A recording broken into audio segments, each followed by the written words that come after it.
ఆంధ్రప్రదేశ్ రాష్ట్రంలో విమానయాన రంగానికి కీలక మైలురాయిగా భోగాపురం అంతర్జాతీయ విమానాశ్రయం రూపుదిద్దుకుంది. విజయనగరం జిల్లా భోగాపురంలో నిర్మితమవుతున్న ఈ విమానాశ్రయం అత్యంత ఆధునిక సౌకర్యాలతో సర్వాంగ సుందరంగా తయారైనట్లుగా deputy executive director Prabhakar, CEO Ranbir సంయుక్త ప్రకటనలో తెలిపారు.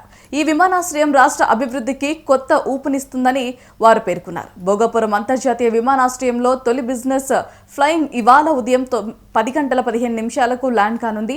ఈ చారిత్రక సందర్భంలో ఢిల్లీ నుంచి ప్రత్యేక విమానంలో కేంద్ర విమానయాన శాఖ మంత్రి రామ్మోహన్ నాయుడుతో పాటు తెలుగుదేశం పార్టీ విజయనగరం ఎంపీ కలిశెట్టి అప్పలనాయుడు పాల్గొనున్నారు. ఇది భోగాపురం విమానాశ్రయ చరిత్రలో ఒక కీలక ఘట్టంగా నిలవనుంది.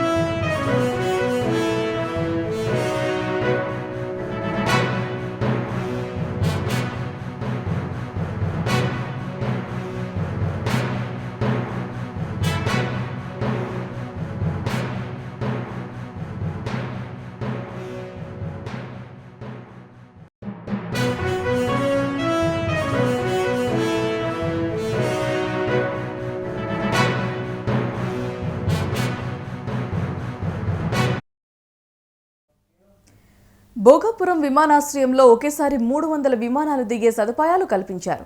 అంతర్జాతీయ బీట్స్ ద్వారా ప్రపంచ స్థాయి ప్రమాణాలతో విమానాశ్రయ నిర్మాణం చేపట్టారు. ముఖ్యంగా ప్రపంచంలోనే అతిపెద్ద విమానాలైన ఎయిర్బస్ A380, బోయింగ్ 747-8 వంటి భారీ విమానాలు కూడా సులభంగా ల్యాండ్ అయ్యేలా రన్వేలను డిజైన్ చేశారు.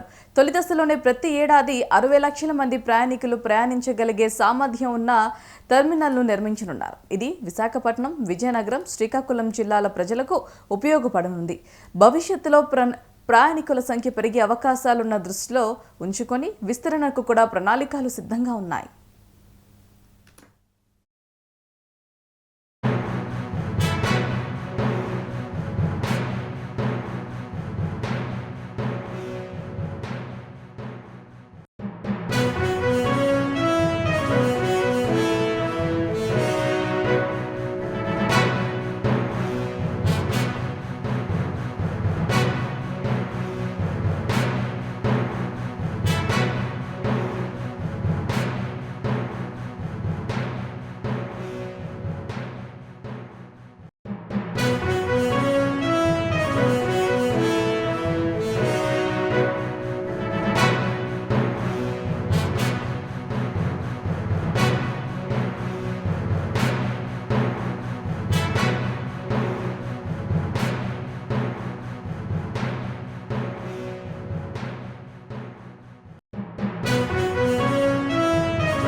భోగాపురం అంతర్జాతీయ విమానాశ్రయం తొలిదశ నిర్మాణానికి 4,592 కోట్ల వ్యయం కేటాయించినట్లుగా విమానయాన శాఖ తెలిపింది.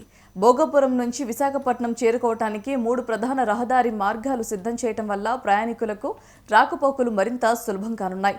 భోగాపురం అంతర్జాతీయ విమానాశ్రయం ఆంధ్రప్రదేశ్ను అంతర్జాతీయ విమానయాన మ్యాప్లో మరింత బలంగా నిలబెట్టనుంది. వాణిజ్యం, పర్యాటకం, ఉపాధి అవకాశాలకు ఇది కీలక కేంద్రంగా మారనుంది.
ఈ ట్రయల్ రన్ విజయవంతమైతే పూర్తి స్థాయి కమర్షియల్ ఆపరేషన్స్ను మే-జూన్ నాటికి ప్రారంభమవుతాయని అంచనా.